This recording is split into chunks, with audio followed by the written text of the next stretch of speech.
Welcome to the Cumulus Parameterization talk. Here we'll deal with the Cumulus Parameterization part of the physics, which is a name-list option CU physics.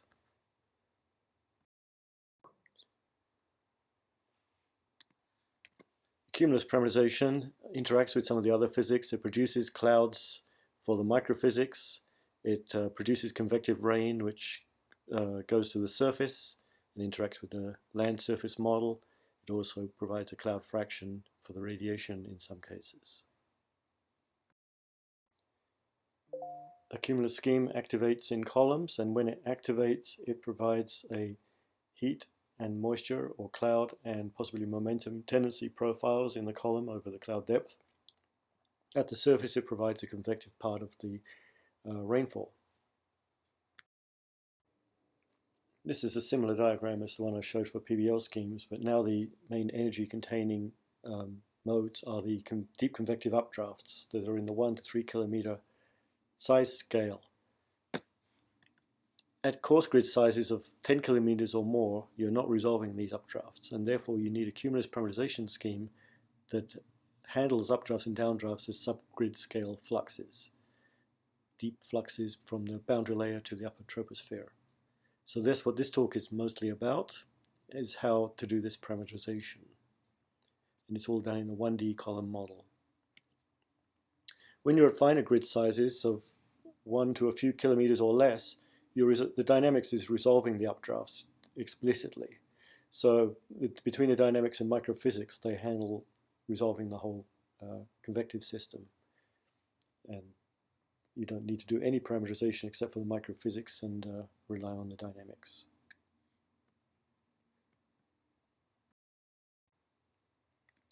These are the processes we have to deal with in a convective parameterization. All this is in one grid cell. Basically, you have the updraft mass flux and the downdraft mass flux. Downdraft will also be driven by rain evaporation. The updraft is driven by buoyancy of the boundary layer air relative to the mid-troposphere. There's detrainment, which will include a lot of vapor and cloud. And then there's compensating subsidence, which occurs in the same grid cell. The dynamics responds to the heating, but the updraft and downdraft and subsidence do not produce a net vertical mass flux themselves. They only produce the heating, and the dynamics will respond to that.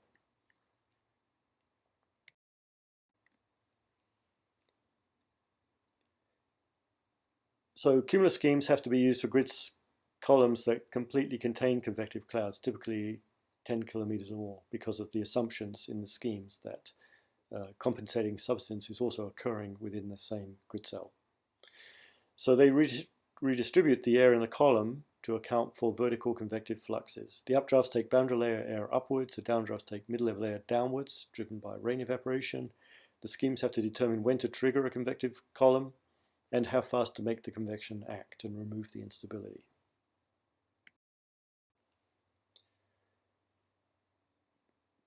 Schemes work in individual columns that are considered convectively unstable. The mass flux schemes, which are what most of the WRF ones are, transport surface air to the top of the cloud and include environmental subsidence around the clouds. Note that, like I said before, the schemes have no net mass flux, so subsidence compensates the cloud mass fluxes exactly. Environmental subsidence around the cloud warms and dries the troposphere, removing the instability over time. The dynamics may produce mean vertical motion in the grid cell in response to the scheme's heating profile. Additionally, the downdrafts may cool the boundary layer because they are driven by rain evaporation and transport this cooler air to the boundary layer.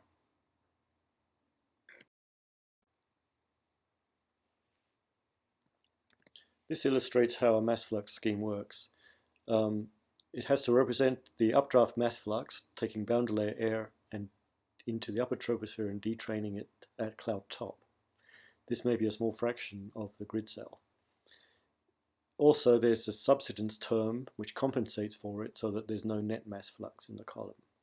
So the mass flux in the updraft may change with height according to entrainment and detrainment. And so you get a dmu dz, which is a function of height. Mu is a function of height. The compensating subsidence balances this mass flux, so there's an equal mass coming down as up, which has a corresponding substance velocity which is slow compared to the updraft one because it's a larger fraction of the area. Updraft transport conserves moist static energy because there's condensation occurring, so temperature and moisture will not be separately conserved, but the moist static energy will. So some schemes are written in terms of a conservative quantity like moist static energy. Others are written in terms of temperature and moisture with a condensation term. But as the updraft is ascending, the moist static energy will change with dilution due to entrainment, but so the model can predict the updraft moist static energy as a function of height. And also it uses this to predict the cloud top level, where the level of neutral buoyancy is achieved, and the cloud will then detrain. Substance occurs around the updraft and is just a vertical mass flux term. It's a ddz of the theta or q term flux. So substance leads to warming and drying in the environment just due to descending motion.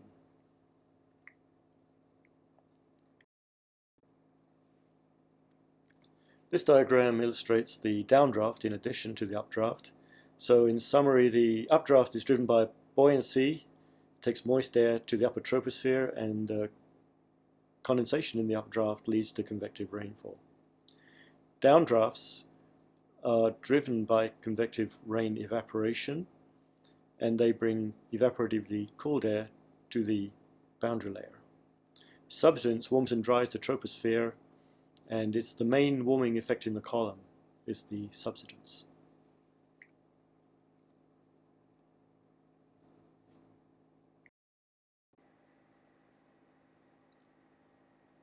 So WRF has two main classes of cumulus scheme, although the first class is only represented by one of the schemes.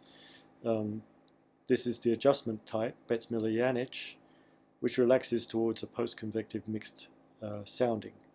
So it's taking the post-convective sounding, which is sort of like a moist adiabat that conserves all the quantities compared to the initial state, but it's relaxing towards that sounding. The mass flux scheme explicitly treats the updraft and downdraft mass fluxes. So this is what I just described, where you take an updraft mass flux and that's transporting air physically from the boundary layer to the upper troposphere, and reverse happens for the downdraft. So the cumulus schemes in WRF, there are many choices. Kain-Fritsch is a traditional one, has been in the model for the longest. Betz-Miller-Janich also, mainly developed at NCAP. Grell-Freitas and various versions of the Grell scheme are available. Grell-Freitas is just the latest of the various Grell schemes. It's becoming quite popular now as well. Tiedtke is one that we use. It comes from the European Centre model. It's one that we use quite a lot, especially at global scales. But as you see, there are a lot of choices here.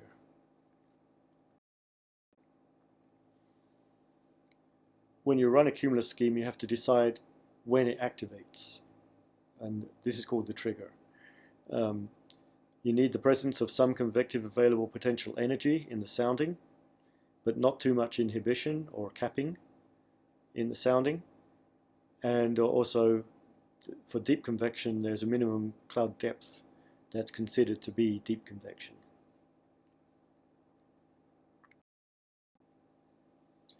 Also, the schemes need a cloud model, as I mentioned, for the updraft.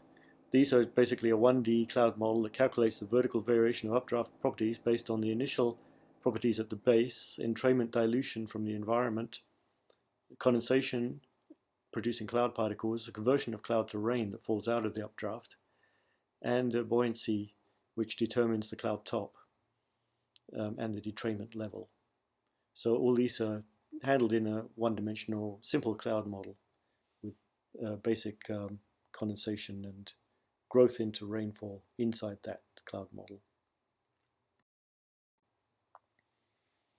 Closures are the term given to how to determine the strength of the cloud. So in the case of mass flux schemes, the mass flux itself has to be computed somehow. We don't know that in advance, so we have to have a way of producing that.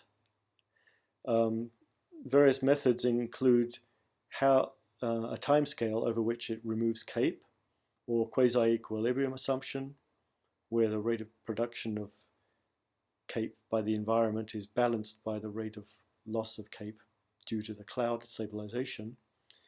Moisture convergence is another kind of closure, and the low-level ascent or mass convergence is another kind of closure.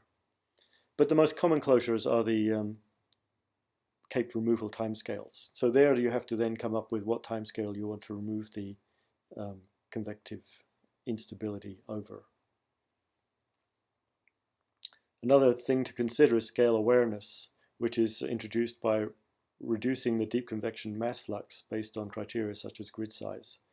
When you're starting to resolve the convection explicitly, you'd like the convective scheme to be less active. So one way they do that is by reducing its mass flux to make it less active.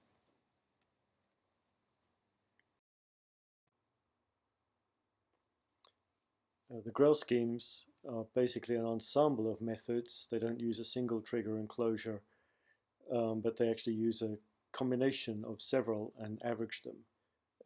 And so it's several triggers, several closures, and maybe a few varying parameters within them. Could be up to 144 members that they average together. And then that average gets fed back to the model as an ensemble mean cumulus behavior. In principle, you can tune the members to optimize them under various conditions, but what's currently produced or released is the ensemble average.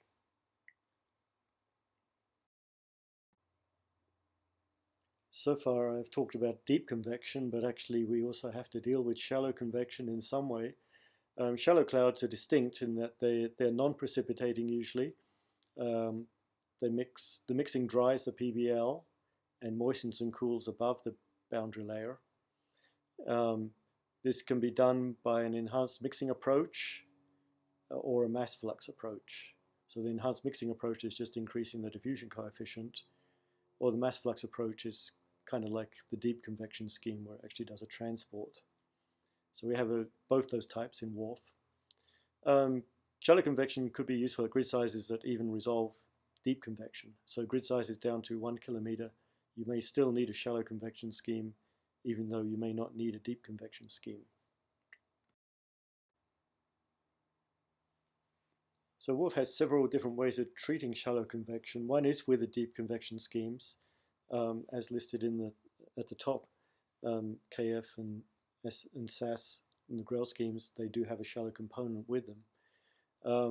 But also we have some standalone shallow schemes listed here, including some that we've extracted from the deep scheme, NSAS and KSAS, that can be run alone using this SHCU physics switch.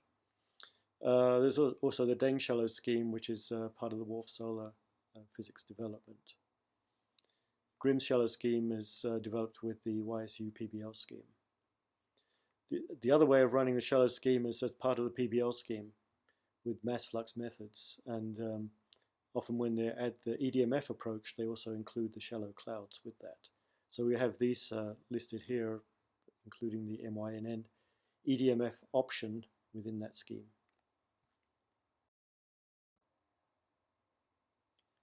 Some cumulus schemes also handle a momentum transport, taking momentum from the boundary layer to the upper troposphere.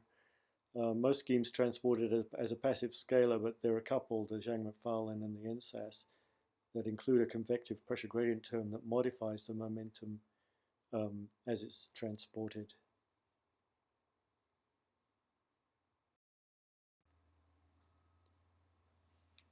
Most schemes detrain cloud and ice at the cloud top as well as the vapor.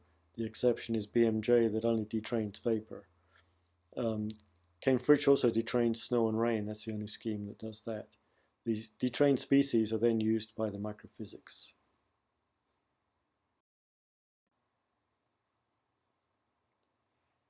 Cumulus schemes also have a radiation interaction.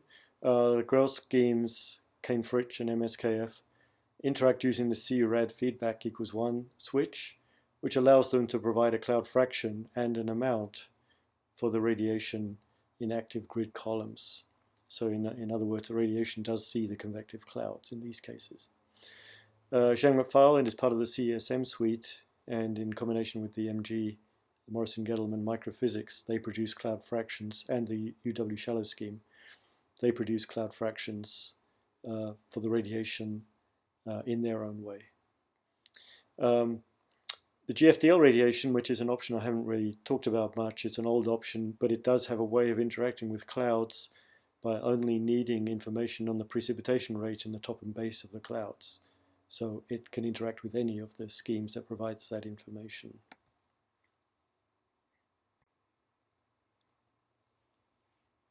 There's also a switch called CUDT in minutes, which is a time between Cumulus schemes calls, and it may save some computation time because it then doesn't look for clouds except for at this frequency. And when you search for clouds, that takes some computer time. So also for Kain-Fritsch, this time is used as the averaging time for the vertical velocity trigger. So we recommend 5 minutes for that and not changing it. There are some schemes like the Grell schemes that don't actually use this switch, and we'll try to look for new clouds at every time step.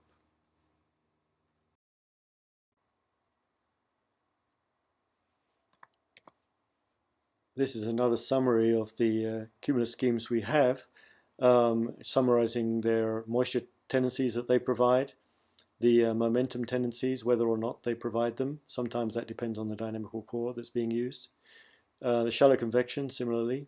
Some of them include a shallow convection and some don't. And then radiation interaction and how they interact with GFDL or even directly with RTMG.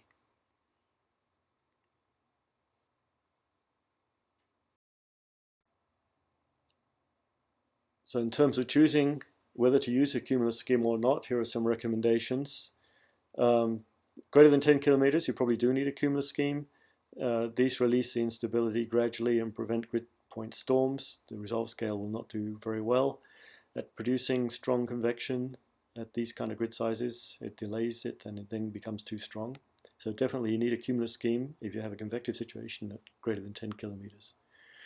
Less than 3 kilometers, you probably don't need a scheme. However, there are cases where the earlier triggering of convection by Cumulus schemes helps. 3 kilometers is also marginal for tropical convective clouds where the updrafts tend to be thinner, but it seems to work reasonably well, even especially for hurricanes, where you probably don't need a Cumulus scheme because they're strongly forced. Part of whether you need a Cumulus scheme or not depends on the forcing. Fronts and things will force convection to occur at the right time and with a reasonably good magnitude. Whereas if it's weakly forced and the clouds are left to develop in an unstable environment, the timing could go wrong if you're not using a Cumulus scheme in the right resolution. In the 3 to 10 kilometer range, it's called the gray zone, where there's a scale separation issue that the updrafts are not fully within a grid cell, including the substance area. There are a few schemes specially designed with this range of scales in mind. There's a growing number now, but the Grell schemes have an option to, G3 has an option to spread the substance into neighboring columns. The GF and MSKF and KSAS do phase out deep convection at finer grid sizes. And GF actually turns it into just the shallow part of the scheme at fine grid sizes. Also, if you're running convection on an outer domain and no convection on an inner domain, like with the 9 and 3 nesting, for example, you might see discontinuity in the rainfall pattern across the boundary. Solutions to that are either to run the Cumulus scheme on the nest or to not run the Cumulus scheme on the outer domain, or to do one-way nesting to avoid the interaction between the domains, because actually the convection on the outer domain can suppress some of the convection in the inner domain when it triggers earlier. So there are these interactions to look out for when you change physics across the resolutions. But you are allowed to turn on or off the convective scheme depending on which nest you're running.